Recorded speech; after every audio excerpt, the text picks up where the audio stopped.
जैसे बात हुई अपने डिसिप्लिन सिखाना चाहिए, पनिशमेंट भी कितनी ज़रूरी है, नहीं है, कैसा करना चाहिए? जैसे हमारे टाइम पे तो हमने बहुत मार खाया, जैसे मैंने आपको बताया, अब लोग मारते ही नहीं है ज़रा भी। राइट, तो दोनों सही है, मुझे पता नहीं, मुझे ऐसा लगता है बीच का कोई आंसर होना चाहिए। आपको क्या लगता है, सही है, ऐसा कुछ है? राइट। या फिर नहीं मारना नहीं चाहिए ज़रा भी बच्चों को? पहले का समय था जहाँ पर comparatively struggle is equivalent to tolerance. Okay, so जो व्यक्ति जितना ज़्यादा स्ट्रगल करेगा उसकी लाइफ में टॉलरेंस पावर उतना ही ज़्यादा होगा। Okay, right. सो हमारे पेरेंट्स से उन्होंने सर्वाइवल के लिए काम किया। सो उनको रोटी कपड़ा मकान, उसी के लिए उनकी पूरी जिंदगी निकल गई। राइट।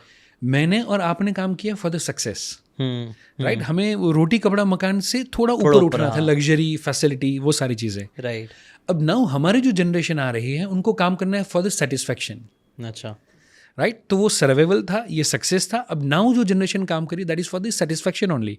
सो उनको सर्वाइवल के लिए, रोटी कपड़ा मकान के लिए या गाड़ी और एसी के लिए हमारे बच्चों को काम करने की ज़रूरत नहीं है। सो उनको सेटिस्फैक्शन के लिए काम करना है।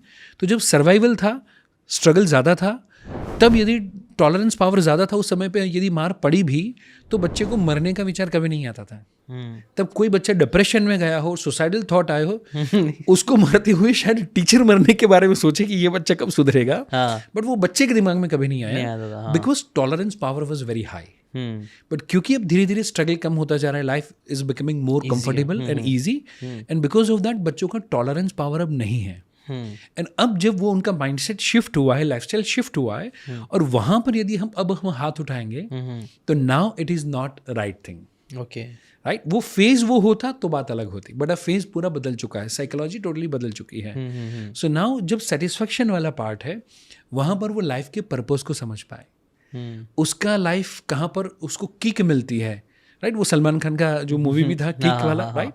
सो उसको कहाँ पर किक मिलती है वो फाइंड आउट करना, वो मम्मी पापा के लिए सबसे क्रूशियल काम है। अच्छा, अभी की जनरेशन के लिए। Okay, makes and sense. Otherwise यदि हम बच्चों को पैशन की ओर नहीं डालेंगे तो वो या तो फैशन में या तो व्यसन में, सॉरी, पैशन की लाइफ में हम बच्चों को नहीं ढालेंगे, हाँ, तो या तो वो व्यसन में, व्यसन, हाँ, व्यसन इज एडिक्शन, अच्छा, एडिक्शन, ओके, राइट, एडिक्शन के अंदर, एंड या तो फिर काइंड ऑफ फैशन, हाँ, दिखावा करना, वो सारी चीज़ों के अंदर बच्चे रियल लाइफ को समझना शुरू करेंगे। राइट। सो उसकी जगह पर हमारा मम्मी पापा का भी का रोल है बच्चे के पैशन को आइडेंटिफाई करना, किस में उसको किक मिलती है, किस में उसको किक। नहीं, आपने एकदम सही कहा। इसलिए तो मैं नोटिस करता हूँ कई सारे जो लोग होते हैं जिनके पास सब कुछ होता है, यूजुअली मतलब जिन्होंने हमारे जैसा स्ट्रगल नहीं देखा है हमें भी, उनके जो बच्चे होते हैं वो कई बार एडिक्शन में या फिर फैशन ये सब में, महंगी चीज़ें खरीदना, शो ऑफ में घुस जाते हैं। उनके लाइफ में जो सबसे ज़्यादा खालीपन मैंने देखा, खालीपन होता है। हाँ, अगर आपको ये बातें काम की लगी होगी तो do check out the full podcast यार, जाके देखो, डिटेल में चीज़ों को समझो, तब ज़्यादा अच्छे से समझ में आएगा, ज़्यादा अच्छे से आप अपनी ज़िंदगी में चीज़ें अप्लाई कर पाओगे।